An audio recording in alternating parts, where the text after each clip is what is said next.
Assalamualaikum warahmatullahi wabarakatuh.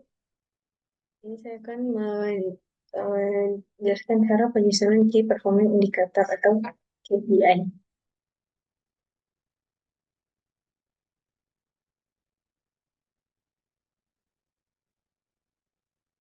Pengertian ya, yaitu dalam arti luas KPI adalah alat pengambilan keputusan yang dapat membantu organisasi atau perusahaan dalam mengukur kinerja individu dan menilai sejauh mana organisasi atau perusahaan tersebut dapat mencapai tujuannya. Karakteristiknya itu yang pertama spesifik, terukur, dapat dicapai, relevan, terikat waktu, dipahami oleh semua pihak, dan memberikan dampak signifikan dan positif.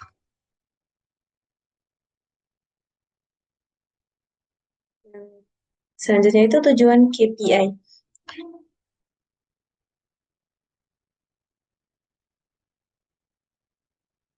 Eh, itu mengukur pencapaian, meningkatkan fokus dan prioritas, memotivasi karyawan, mendukung pengambilan keputusan berbasis data, memantau dan mengevaluasi kinerja secara berkala.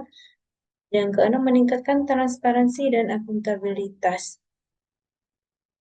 Selanjutnya itu form penilaian kinerja berbasis KPI. Di sini eh, posisinya sebagai staf administrasi.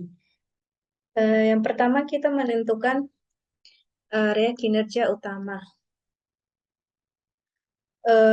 yaitu ketetapan waktu, kualitas dokumen, pengarsipan, layanan internal, pengelolaan jadwal, dan disiplin kehadiran. Setelah kita menentukan area kinerja utama, selanjutnya kita menentukan Key Performance Indicator atau KPI-nya.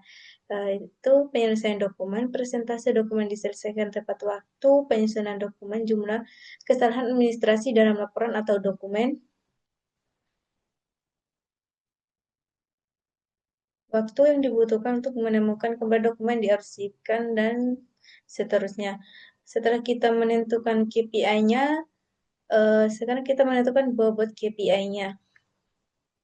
Bobot KPI-nya itu harus 100 dan bobot yang paling penting itu ada 20, 14, 10 dan sebagainya. Setelah kita menentukan bobot KPI-nya, kita menentukan target. Target ini menggunakan dua cara. Yang pertama itu menggunakan jam, yang kedua menggunakan presentase.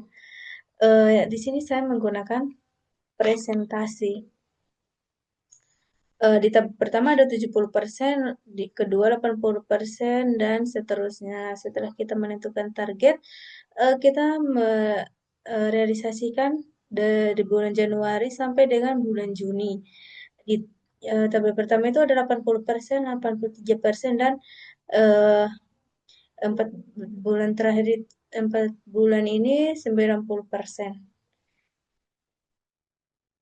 Sekarang kita menentukan realisasi semester 1. Di sini saya menggunakan realisasi semester 1 untuk bahan evaluasi. Eh, untuk realisasi itu menggunakan dua cara. Yang pertama itu data terkini, yang kedua nilai rata-rata. Untuk realisasi dari bulan Januari sampai Juni, saya ambil empat tabel terakhir, yaitu 90% dan realisasi semester 1 itu 90%. Yang kedua itu karena eh, nilai realisasinya itu beda atau tidak sama. Di sini saya menggunakan tabel, di sini saya menggunakan nilai rata-rata. Maka hasilnya 83%. Untuk tabel yang kedua, realisasinya itu sama. Sekarang kita menghitung skor dan skor akhir. Untuk skornya itu kita menggunakan rumus realisasi dibagi target dikali 100 atau target dibagi realisasi dikali 100. Ini realisasinya 90% bagi 70 dikali 100, hasilnya 128,5. Kedua 83% dibagi 80%, hasilnya dikali 100, hasilnya 103,7 gitu sampai seterusnya.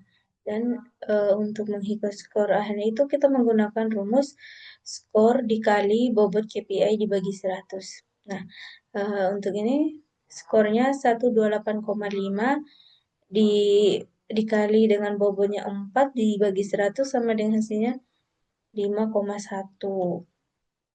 103,7 dikali 10 dibagi 100 hasilnya 10,3. Nah, dan nilai akhirnya itu 104,4 dan ini skor akhirnya udah bagus. Nah, itu saja dari saya. Apabila ada salah, saya mohon maaf. Wassalamualaikum warahmatullahi wabarakatuh.